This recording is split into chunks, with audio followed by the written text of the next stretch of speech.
السلام علیکم دوستانو. د آیرلند د سفر وروسته افغانستان باید څه وکړي، په ټیم کې څه تغیر او تبدیل راسي، څه ورته پکار دي راتلونکي نړیوال جام لپاره. ویډیو تر اخره راسره وګورئ. که په دې چینل کې نوي یاست دا چینل هم در سره سبسکرایب کړئ. ښه خبره دا وه چې افغانستان سیریز وګټي، 2 لوبغاړي مو سنچري وکړې، ځوان لوبغاړي ښه وځلېدل، د ټیم رویه حالي معلومېدل. د 2023 کال نړیوال جام ته د ورتګ سفر ښه پیل سو. دا سفر د افغانستان کرکټ لپاره مثبت تغیر، د ټیم د انتقال یو ښه سفر وي. د افغانستان کرکټ ټیم ډېر یو عجیبه ترتیب لري. داسې لوبغاړي هم شته چې شاوخوا 19 کاله کیږي کرکټ کوي، خو داسې لوبغاړي هم شته چې شاوخوا 19 یا 20 کاله عمر لري. دلته په ځینو مسایلو خبرې کوو. پیچ او زموږ کوربتوب. افغانستان د آیرلند کوربه او په نړیوالو لوبو کې معمولا کوربه لوبډله په خپله خوښه پیچ جوړوي چې مخالفه لوبډله پکې راایساره کړي. افغانستان د قوي سپین بالنګ د لرلو له کبله پیچ ډیر ډرای جوړ کړی و چې پکې ورو توپ اچوونکي ښه وځلیږي. ګټه او ځلیدل ښه خبره وي، خو نه باید زموږ سپین بالنګ د کوربه امتیاز زموږ د لوبډلې د کمزوري بیټینګ او فاسټ بالنګ د نشتوالي لپاره پرده وي. ډیر کله کپتان او روزونکي په خپل بیټینګ باندې د اعتماد نه لرلو او کمزوري فاسټ بالنګ له کبله دا ډول ډرای پیچونه جوړوي. دا کار په اوږد مهال کې زموږ د بیټینګ د ښه والي لپاره نه دی او په داسې کارونو سره د فاسټ بالنګ د نشتوالي ستونزه نور هم پراخیږي. باید داسې نه وي. د بیټینګ او بیټینګ ارډر ستونزه. له آیرلند سره په لوبو کې بیا هم د افغانستان بیټینګ ډیر بریالی نه و. په ټول سیریز کې ګربز، رحمت، حشمت راشد له هغو اننګزونو پرته زموږ نورو ټولو بیټسمینانو ښه اننګزونه ونه کړه. هیڅ یو بل لوبغاړي 50 هم ونه کړه. د آیرلند هم داسې حال و، خو بیا هم دغو ټولو مسایلو ته په کتو د افغانستان خلاف یې ښه لوبه وکړه. زموږ د بیټینګ د نه ځلیدو یو اصلي حالت ډرای پیچ و چې موږ په خپله جوړ کړی و. اوپننګ ګربز ځوان دی او د تیزې لوبې خپل سټایل لري. تاسو د هغه سټایل نسئ بدلولی. دا ډول لوبغاړی چې تر 10 یا 15 اورونو پورې ودرېږي د یو ډېر ښه هدف او سکور بنسټ دی، خو ژر هم سوځېدی سي او په لوبډاله فشار زیاتولی سي. له ګربز سره بل هند کې باید داسې اوپنر وي چې هم سټرایک بدل کړی سي، هم ګربز ته د ښو شاټونو چانس ورکړي، هم ویکټه وساتي. افغانستان له ډېره وخته د اوپننګ مشکل لري او په دې هیله چې دا مشکل د تل لپاره حل سي. ابراهیم ځدران په اوږد مهال کې ښه اوپنر کېدی سي. هدف یې باید د 2023 کال نړیوال جام وي. بیټینګ ارډر. د ښه کپتان او روزونکي دنده دا وي چې بیټینګ ارډر مشخص وي. هر لوبغاړي ته خپل ځای معلوم وي او لوبغاړي د خپل ځای په اساس ځان او فکر عیار کړي. دا په کرکټ کې ډیره مهمه مسله ده، خو د ډیرو په باور د افغانستان بیټینګ ارډر لا غیر منظم بلل کیږي. لا معلومه نه ده چې کوم لوبغاړي چیرته او کله بیټینګ ته راوځي. ډیر کله همدغه کار د ماتې او ماتو حالت کیږي. اوله لوبه کې ولیدل سوه چې نبي او ګلبدین په کم نمبر بیټینګ ته راغلل او په نورو لوبو کې په کم نمبر. بله جالبه خبره دا وه چې نجیب ځدران پول بیټسمین دی، خو تر آیرلنډرانو وروسته لوبې ته راوستل کېده. هغه تل دا خبره کوي چې بیټینګ ارډر یې باید مخکې سي. میډل ارډر. په ټاپ میډل ارډر کې د رحمت شاه او حشمت شایدي ترڅنګ یو بل اعتمادي بیټسمین ته هم ضرورت، یو بیخي زیات ضرورت لیدل کیږي. که د نجیب بیټینګ ارډر مخکې کیږي دا کار پرې کیږي ښه تر ښه. که روزونکی او کپتان فکر کوي چې هغه ښه نسي ځلیدلی، شاید دا فکر سم وي او یا نه وي. بیا نو د نجیب بدیل اکرام علي خیل دی.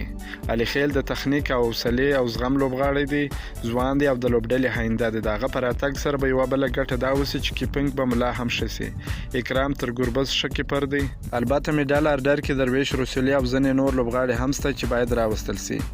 په خپله کپتان اصغر افغان هم میډل ارډر کې بیټسمین دی. که افغانستان په آینده فکر کوي او هدف یې 2023 کال نړیوال جام وي، شاید د اصغر بدیل هم فکر وسي. فیلډینګ د افغان لوبډلې یو دایمي مشکل بلل کیږي، لا هم په نړیوال معیار برابر نه ښودل کیږي. هرې لوبې کې یو دوه کیچ ډراپ کوي. د خراب فیلډینګ له کبله څو اضافي منډې هم ورکوي. په نړیوالو لوبو کې هیڅ د منلو وړ نه دي. له آیرلند سره خو لوبو کې جبرانېدای سي، خو مګر غښتلو ټیمونو سره لوبو کې جبرانول مشکل وي. فیلډینګ په کرکټ کې داسې دی لکه د موټر څلرم ټایر. که هر لوبغاړی څومره هم تکړه وي خو چې فیلډینګ یې خراب وي، ځان او ټیم ته یې زیان نه جبرانېدونکی دی. پیچنس او پریکټس سره فیلډینګ ښه کیدای سي. په کرکټ کې پیچنس بیا د ټولو اړخونو مور بلل کیږي. باید بورډ د پیچنس مسله بابیزه ونه ګڼي. فاسټ بالنګ. افغانستان تل په ورو توپ اچوونکو لوبې ګټلې دي او ټوله تکیه په همدوی ده. خو له اسیایي پیچونو د باندې په خاص ډول د اروپا او استرالیا بانسي او ګراسي پیچونه د ورو توپ اچوونکو لپاره ډیر مستحد نه دي. ښه بېلګه موږ تیر کال نړیوال جام افغانستان و. یو یا دوه داسې بالرانو ته ضرورت لري چې 140 جمعه د بال سرعت وي، لاین لاند یارکر او سوینګ ولري. ځوان بالر فضل حق او نور بالران هم شته چې باید چانس ورکړل سي او مخکې کړل سي. نور هم داسې بالران شته د متوسط اوږدمهاله پلان دی، خو ټارګټ یې باید 2023 کال نړیوال جام وي. البته نوین الحق هم ځوان بالر دی او په خپلو وایرشنونو باندې کامیاب دی، خو د هغه ترڅنګ یو بل تیز بالر ضرور دی. د آیرلینډ سره لوبو کې دا ستونزه ډېره ښکاره وه. تر ټولو سینیر لوبغاړی محمد نبی د افغانستان د اولو ورځو لوبغاړی دی. دی د افغانستان تر ټولو مجرب لوبغاړی او دوامدار آلراونډر دی. خو کریم جنت، شرف الدین اشرف، عظمت الله عمرزی، ځینې نور بالینګ او بیټینګ آلراونډران لا هم شته چې ملي لوبډلې ته راتلو لارې څاري. دوی نه باید ضایع سي. محمد نبی دا مهال د ټیسټ لوبو څخه استعفا کړې ده، خو 2 نور فارمټونه لوبوي. دی په عین حال کې د افغانستان کرکټ بورډ غړی هم دی چې د قانون خلاف عمل بلل کیږي. د ګټو تضاد راځي. د ځینو په باور دا وخت دی چې محمد نبی خپل ځای په یو ورځنیو لوبو کې شرف الدین اشرف، کریم جنت یا کوم بل ځوان لوبغاړي ته پرېږدي او ځان د افغانستان او تجارتي شلوریزو لوبو لپاره بیخي وزګار کړي. د پاکستان محمد امیر هم څو میاشتې مخکې همداسې کار وکړ. محمد نبی هم د افغانستان تر ټولو سینیر لوبغاړي دی. ډېرې لوبې یې د وطن لپاره کړي دي چې مینوال یې ستایي او قدرداني یې کوي. د کپتان مسله، اصغر افغان هم د لوبډلې د اولو ورځو لوبغاړی دی. له شکه پرته چې دی د افغانستان یو بریالی کپتان بلل کېږي او د ده په مشرۍ افغانستان ډېری لوبې ګټلې دي، خو دی هم د افغانستان د کرکټ آینده نه بلل کېږي. په هیڅ یو لوبډلې کې دایمي یا د 15 کلونو لپاره نه وي.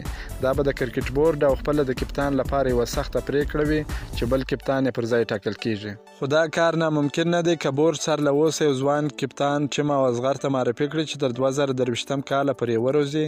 د واک انتقال په ښه شکل وسي، دا به یو ښه او معقول اقدام وي. د کرکټ ځینو روزونکو راته وویل چې راشد خان، رحمان الله ګربز، رحمت شاه او ځینې نور د کپتانۍ جوهر او ظرفیت لري. د افغانستان ټیم داسې ټیم نه دی چې کپتان به یې جوړوي. جوړ او مستعد ټیم دی، یوازې کپتان غواړي. شاید افغانستان د انتقال د بهیر تر ټولو مهمه او اساسه مرحله وي، خو هدف 2023 کال نړیوال جام دی. اصغر افغان تر دې دمه په څه باندې 110 یو ورځنیو لوبو کې ګډون کړی دی. یوازې یوه سنچري لري، یو ورځ هم شاوخوا 25 دی. شاید اصغر افغان په بل فارمټ کې کپتان پاتې سي، خو ممکن په یو ورځنیو لوبو کې ځای باید بل کپتان ته پرېږدي. فکر کوم چې دا اندېښنې به ډېرې سمې نه وي چې څوک وایي افغانستان د احمد په کپتانۍ کې ښې لوبې کوي او د محمود په کپتانۍ کې ښې لوبې نه کوي. ټول لوبغاړي ملي دي، باید ملي فکر وکړي چې د ډیسپلین منل، اتفاق، حساب کتاب، نتیجه تل مثبته وي. د بل ځوان په موجودیت کې به شاید افغانستان په اولو کلونو کې ځینې لوبې وبایلي، خو آینده لپاره پخېږي او ښه کېږي. هدف یې آینده ده. دا په کرکټ پوه او په کرکټ تبصره کوونکی د جعفر هاند نظر. زما دا نظر ډیر خوښ شو. تاسو ته مې ویډیو پر جوړه کړله. که مو دا ویډیو خوښه سوي، ویډیو در سره لایک کړئ. که په چینل کې نوی یاست د چینل هم در سره سبسکرایب کړئ. تر نورو داسې ویډیوګانو پرې زموږ سره اوسئ. تر بیا د الله په امان.